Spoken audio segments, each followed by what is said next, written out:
All right, Integrated Math 3 students, we're going to finish up talking about the geometric series problems today. This is going to be a pretty short lesson, and then the next lesson is going to be over compound interest, and I've got to add some more to the delta math. But after today, you should be able to do all the delta math that's currently listed, and tomorrow I'm going to add some new things, and I've pretty much done a lesson a day at this point, so a lot coming at you here. Let's go ahead and get started.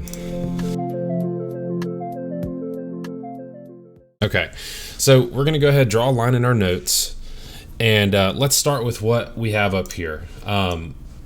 If you've already looked at the delta math problem set, here's what you have on there once this loads. Will ever load? There it is. So we have this question here, and this is going to be the exact same process to solve as we did in the last section, and we need that we need the formula sheet to answer all the questions. So let me pull that up real quick. So we introduced this formula yesterday, so we're going to need that handy. I'm going to go ahead and copy and have that ready for us to do some work with, but we are going to need this to answer these questions on here. So this all gets used in here, but I'll use that in a second. But go ahead and draw this symbol. This is called sigma. It's the Greek letter capital S, as we would use it, and it means to sum up, and that's what a series is. That's what we've been doing, and on these last couple slides here, we've had to find the sum of the first 9 terms, find the sum of the first 6 terms. So that's what we've been doing. That's a geometric series. So sigma actually works pretty naturally with this. If you take statistics with me next year, you'll see this symbol again, and I will know that you know what it is. Okay. But it means to sum up. So let's look at an example here, I would actually like you to go ahead and write this as well. I'm going to pause this to give you a second to get all of this. I want everything sort of copied into your notes before we start explaining the composition of this. Okay.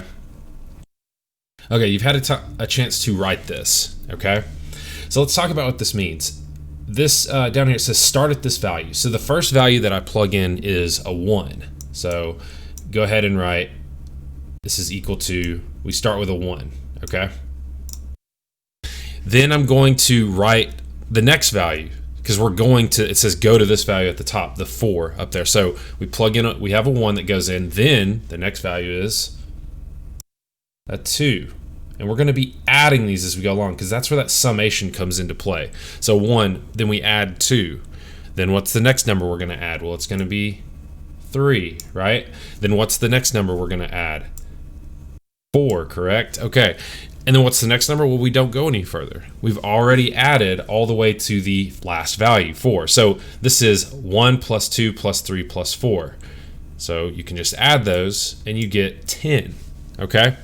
Now we know that we could do this using our formula here.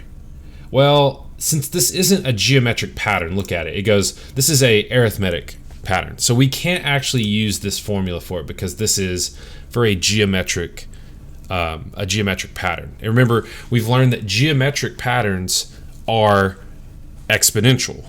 Okay, so that's where delta math comes into play. So here we have this. All right, we have our same situation, except now it's not as simple as what we saw in this PowerPoint, where it's just in and we're just going 1, 2, 3, 4, because this is arithmetic right here. We are dealing with geometric. So here we go. Let's talk about this. I'm gonna scan this. I actually need to copy this in here. I want to have this handy just so we can use it in a second.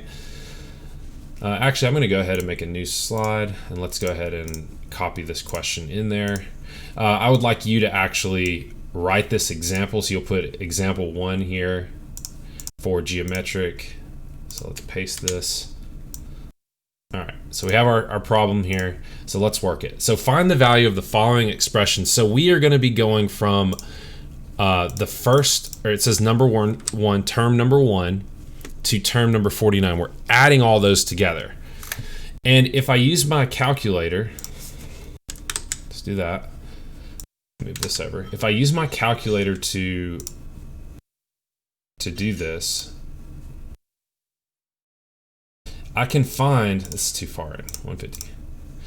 I can find the first term for this expression by just doing this. I could go over here, I'm going to type in 700 times 0.93 to the, we'll plug in a 1 minus 1. What does that give me? That gives me 700. I can repeat this. I can change it to the second term. Then I can do the third term. Then I can do the fourth term. And I can just keep doing this all the way to 49. And what I would do is I would add all these together. That's what this is actually telling me to do. Find each individual value that comes from this function. This is an exponential function, by the way. And then add them all together. Now we've learned using this this formula here, we don't have to do that. So going back over here, and I'm zooming in too far here. Go back over here. I can use this formula to answer the question. This is what I need to use. Okay. So I'm gonna draw on here now. So we need to find A1. We need to find R, and we need to find N. And if we do that, we can answer this question and really the rest of the questions that you're supposed to be working. Okay, so the first question is, what is the first term that we start with when we add? Well, we see that over here on my calculator. Look, 700, right? So we're going to write that in here, 700. You'll also notice that that is right here. This should remind you of what we did for the delta math a times b to the x, because it is, okay? Next, what's the common ratio? Well, this right here is the common ratio, okay? So 0.93 is our common ratio, all right? Now, how many terms are there? We're going from 1 to 49, and we go back here, we start at this value, and we go to this one. Well, if we just subtract them, we get 3, right? So it's 4 minus 1 equals 3, but how many terms were there? Well, there's 4 terms. Now, here is the rule that you're going to want to use. You want to find your number of terms, you want upper minus lower. And we said that this doesn't work because this will get us 48 terms, and over here, this would, if we did upper minus lower, we got 3, right? So 4 minus 1 is 3.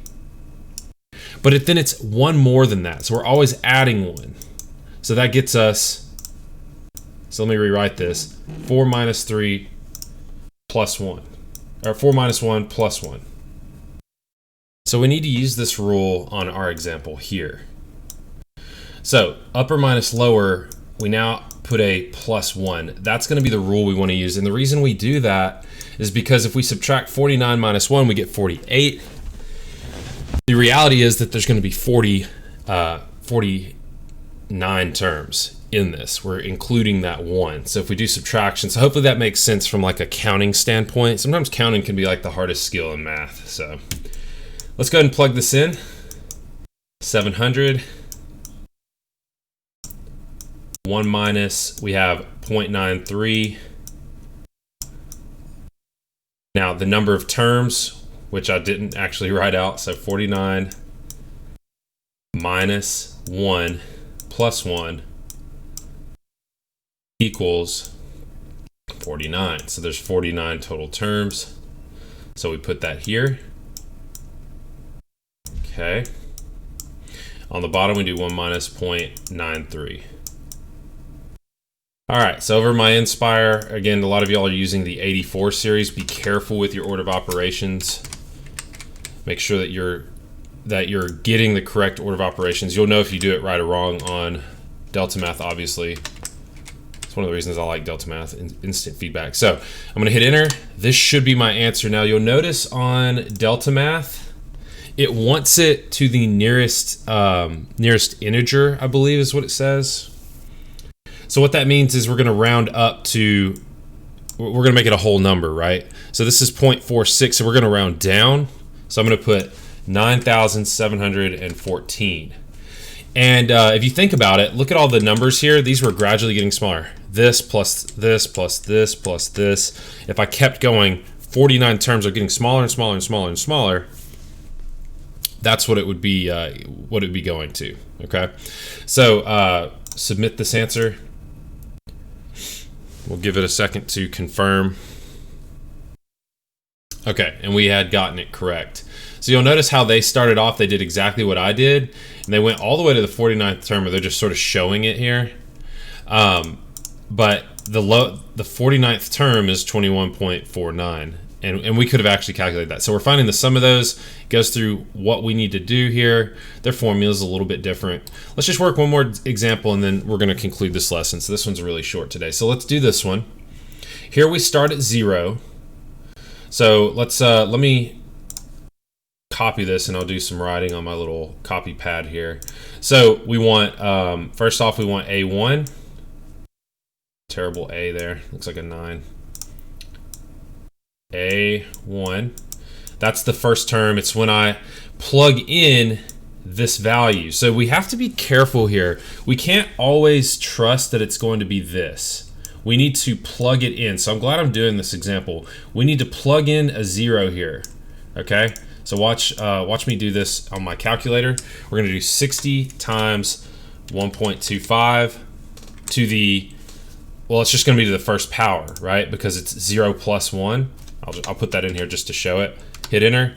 We get 75. So that should be the first term. Okay, we don't always use this. We have to plug that in. So 75 is the first term here. Then we want common ratio. Find that. Well, that's here, right? The 1.25. And then remember, the number of terms is going to be 35 minus 0 plus 1. So we have to remember this rule, or else we're not going to get these correct. So this is 36 here. So 36. So we'll type this in our formula. I'm just going to go up and copy mine, and I'm going to replace the parts that I need. So we'll leave some of these blank for a moment. This is sort of my template here to help me write this up. So the first term is not 60, it is 75. They're just not showing that in here. So we have to be careful. You'll run into those issues on here if you're not paying attention to that. Next is 1.25. How many terms? There's 36. We hit enter. So that should be the right answer, unless I totally interpreted that wrong, which I hope I didn't. I don't think I did. Okay, we got it right. So notice how they did this. You have to have this as your starting term. That's how we have that listed on here. This is the beginning. You start at this value. Okay, and we always check that by actually plugging it in. I didn't have to on this term, or I didn't really do it on this term. I should have. That was kind of a bad thing, but look what happens when I plug in a 1. What do you get here? You get 0. And let me just show that. 700 times 0.93 to the 0 power. Anything to the 0 power is 1, so we get 700. So I didn't think it was going to be necessary to show that, but it actually is, because there's going to be some examples that have that. So you can see what they typed in, exactly what I had done, except they don't use the formula that I use. They have the other one, but remember, I'm picking mine straight from the TN Ready. So if you've already gotten used to the way Delta Math does it, it's not a huge deal. Like, you can do it this way, but just be careful as you're working through questions. Don't forget how to go to and from them. Okay. All right, that's going to do it for this lesson.